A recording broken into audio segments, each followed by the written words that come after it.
두 번째 소주제입니다. 하나님의 섭리를 믿을 때 분노는 감사로 바뀝니다. 되게 중요한 개념인데요. 요셉은 자신을 팔아넘긴 형들에게 복수를 선택할 수도 있었습니다. 복수할 수 있었어요. 힘이 있었으니까. 그러나 그는 복수를 하겠다는 마음을 갖지 않고 그 대신 이렇게 고백합니다. 한번 같이 읽겠습니다. 지루하지 않게. 시작. 당신들이 나를 이곳에 팔았다고 해서 근심하지 마소서. 한탄하지 마소서. 하나님이 생명을 구원하시려고 나를 당신들보다 먼저 보내셨나이다. 이렇게 같이 읽으면은 지루함이 덜해요. 요셉은 자신이 형들의 잘못에 대해 시시비비를 가리고 아버지 야곱에게 고자질했던 죄. 요셉이 17살 때 보면은 형들이 잘못하면은 아버지 야곱한테 막 다 일러 바쳤거든요. 그리고 그의 형들이 그러니까 요셉의 형들이죠. 요셉의 10명의 형들이 요셉을 죽이려고 했던 살인 미수죄.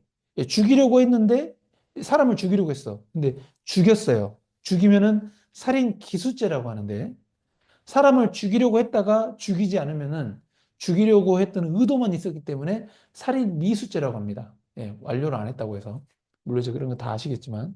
그리고 요셉을 노예로 팔아버렸잖아요. 그 인신매매죄죠, 인신매매. 사람을 판 죄. 인신매매죄. 그리고 요셉을 동생임에도 불구하고 시기질투하고 미워했던 죄. 예. 아까 제가 미워하면은 살인죄라고 했잖아요. 신약에서는. 이런 죄들이 있었음에도 불구하고 그러한 죄에 대한 회개를 하게 하시면서도, 그러니까 누가 하게 하시냐면 하나님이 그 형들과 요셉에게 요셉은 요셉대로 회개하게 하시고 형들은 형들대로 회개하게 하면서도 큰 틀에서는 결국 하나님이 모든 일을 주관하신다는 하나님의 섭리를 이 요셉이 본 것입니다. 그래서 요셉은 자신이 노예가 되고 감옥의 죄수가 되는 이런 고난들에 대해서 형들의 책임으로 돌리지 않습니다. 원래 이런 상황이 있으면은 누구누구 때문이야, 누구누구 때문이야, 막 이렇게 할 수 있는데 요셉은 그러지 않았다는 거죠. 오히려 그 모든 것들이 하나님의 주권적인 섭리로서 하나님의 뜻 가운데 이루어진 것이라고 창세기 45장 4절부터 13절까지 설명한 것입니다. 로마서 5장 28절 한번 같이 읽겠습니다. 하나님을 사랑하는 자, 같이 읽겠습니다. 시작. 하나님을 사랑하는 자, 곧 그 뜻대로 부르심을 입은 자들에게는 모든 것이 합력하여 선을 이루느니라. 아멘. 이것이 바로 종교개혁 신학이 강조하는, 저 발음이 또 꼬이네요. 이것이 바로 종교개혁 신학이 강조하는 하나님의 섭리 사상입니다. 하나님의 섭리에서 핵심은 하나님이 큰 것과 작은 것을 구분하지 않고 모든 것을 통치하신다는 것입니다. 하나님의 일하심은 어떻게 보면은 그 자체가 인간에게는 신비한 것이고 인간의 지혜를 초월하는 것입니다. 저희 우리 김주현 형제님이 썰 좀 풀라고 해서 썰 좀 풀어야 되나? 썰 좀 풀면은 제가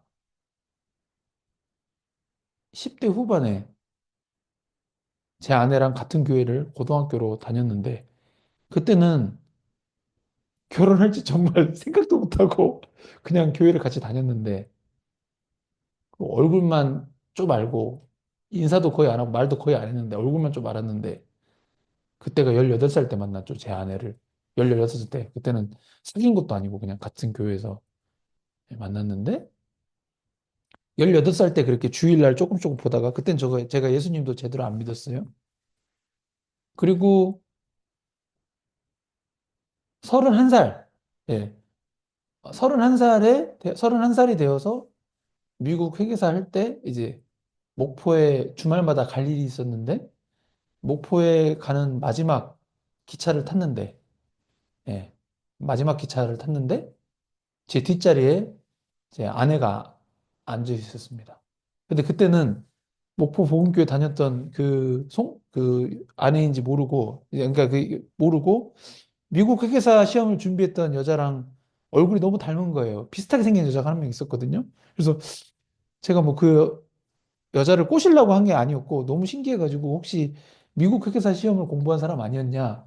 이렇게 물어봤더니 제 아내가 혹시 목포 복음교회 김세종 아니냐? 이래가지고 그렇게 해서 13년 만에 기차에서 만나가지고 기차에서 만나다 보니까 3시간 동안 이렇게 기차 타고 내려와야 되는데 제가 연애를 20대 때 연애를 한 번도 못 해봤거든요. 연애를 한 번도 못 해봤는데 이제 3시간 동안 2시간 반이구나 정확하게. 2시간 반 동안 이렇게 고향 친구를 그땐 친하지도 않았는데 신기하니까 2시간 반 동안 막 저만 얘기했던 것 같아요. 그러다가 이렇게 결혼하게 되었습니다. 이게 보면은 정말 하나님 신비인 것 같아요. 어떻게 13년 만에 그것도 그 많은 수많은 기차들 가운데 이렇게 목포로 가는 막차를 만나가지고 이렇게 같이 타서 또 결혼해가지고 우리 김주현 형제도 낳고 김윤희도 낳고 이게 이런 게 하나님의 신비한 섭리라는 것입니다. 예. 또 김주현 형제님이 썰 좀 풀어달라고 해서 제가 한번 썰을 풀어봤습니다. 아무튼 이와 같이 우리 눈앞에서는 이해할 수 없는 일들이 벌어지는데 그게 다 하나님의 섭리 안에 있기 때문이면 진짜 이해할 수 없어요. 저는 제 아내랑 결혼하는 게 아직도 이해할 수가 없어요. 어떻게 이렇게 결혼할 수가 있지? 예, 그렇죠. 근데 이렇게 하실 수 있는 그 근거가 그 삼위일체 하나님의 역사, 근거는 무엇입니까? 먼저는 하나님이 모든 것을 창조하셨기 때문에 그와 같은 통치 주권을 가지신 것입니다. 그래서 이 진짜 예수 그리스도 안에서 믿는 자들끼리 결혼하는 것은 정말 하나님의 주권입니다. 네. 우리도 그의 지으신 바가 되는 피조물일 뿐입니다. 그리고 하나님은 완전하게 이 모든 것을 미리 아십니다.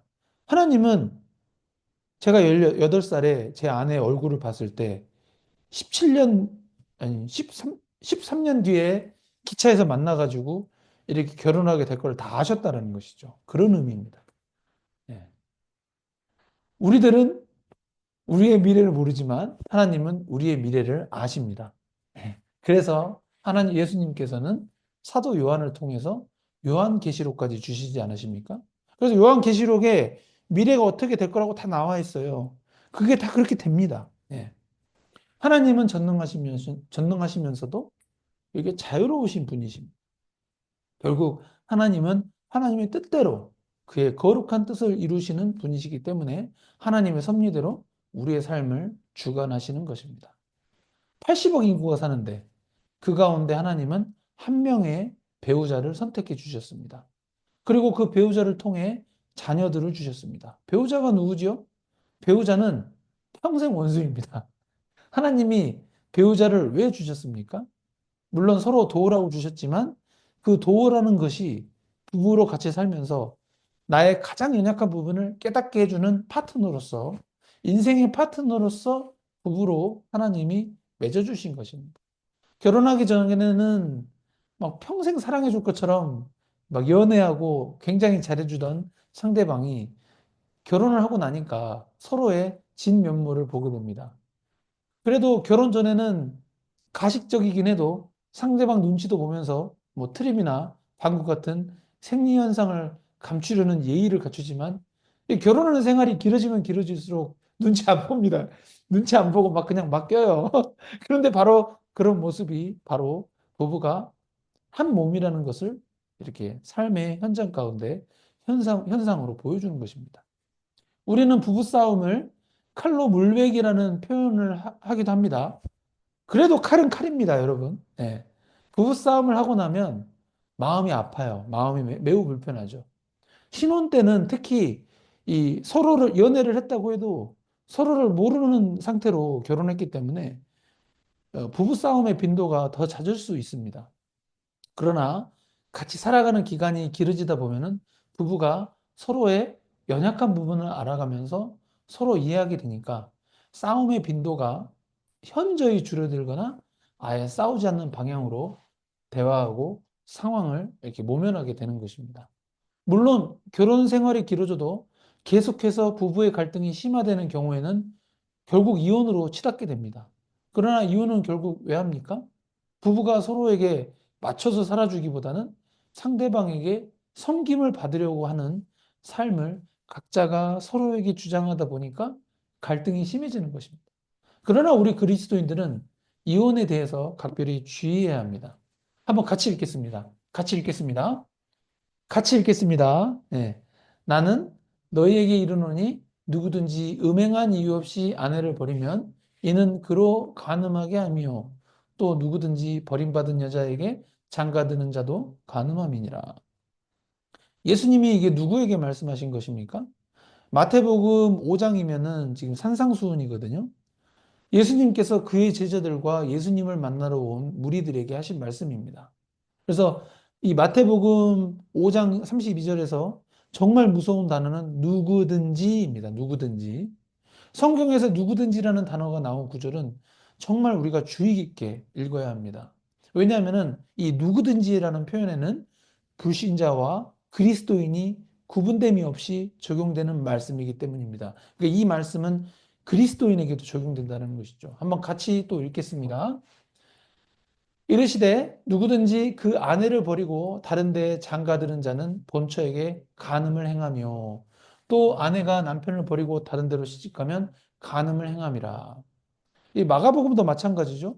누구든지라고 얘기합니다. 물론 배우자가 다른 이성과 불륜을 저질렀다면 그것은 예수님도 인정하는 이혼 사유가 됩니다. 그러나 그러한 음행한 이유가 아니라면, 그러니까 바람핀 것이 아니라면 남편이나 아내가 아무리 인격적으로 문제가 있어도 이혼을 하지 않아야 된다는 것이 예수 그리스도의 가르침인 것입니다.